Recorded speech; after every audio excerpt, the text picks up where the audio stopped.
Yo, what's up? I'm so excited today because I've got a new sneakers. So hindi lang tayo mahilig sa kotse, sa music, sa gadgets. Mahilig din tayo sa sapatos. At ang sapatos na nakuha ko ay from 3 Stripes Adidas. Yeah. So nakikita nyo yung description below. So kumuha ko ng Adidas Gazelle. Adidas Gazelle size 11 for 5,000 pesos. Damn. So tara, let's unbox it. Yeah. So unbox na natin. Ito na siya. Kahon, yun. Classic. So nothing special sa box. Uy. May kasamang sintas. Look.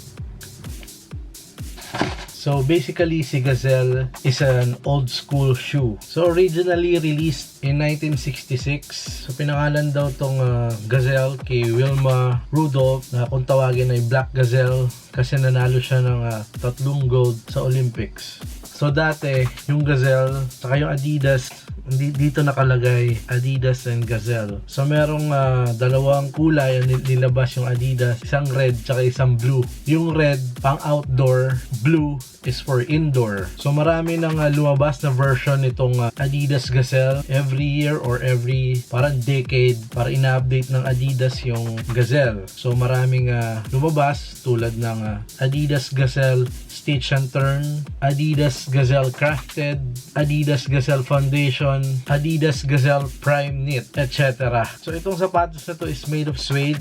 So ito rin yung unang suede na ginawa ng Adidas na kung tawagin ay Kangaroo Velour. So yung outsole niya is parang hexagon. So it's made of rubber. So yung midsole niya is EVA foam to provide high level of comfort. So yung upper niya is made of suede. So this is very soft. So may nakalagay na Gazelle. So this is white leather 3 stripes. So since black siya, meron siyang black laces. So this is the Adidas trefoil logo and Adidas branding underneath. So very nice tongue. So meron Adidas branding sa loob at merong Adidas logo sa likod. Yeah. So bagay na bagay siya sa jeans and shorts. So ginagamit din to ng mga skater kasi yung traction niya sobrang kapit sa skateboard. So I suggest kunin niyo siya true to size kasi kinuha ko siya on size 11. So ang true to size ko is 10.5. So medyo mahaba yung allowance niya nung kinuha ko yung 11. Sobrang haba. So I suggest true to size yung kunin nyo. Or mas maganda, isukat nyo muna bago nyo bilhin. So the comfort is very solid for everyday use. So if you want an iconic, classic, retro, everyday use na sapatos, siguro re-recommend ako si Gazelle. This is a very nice shoe. Panalo. So this is the Adidas Gazelle. Maraming salamat sa panonood. Kita-kits ulit sa susunod na vlog. See ya. Yeah. Adidas Gazelle 3 stripes.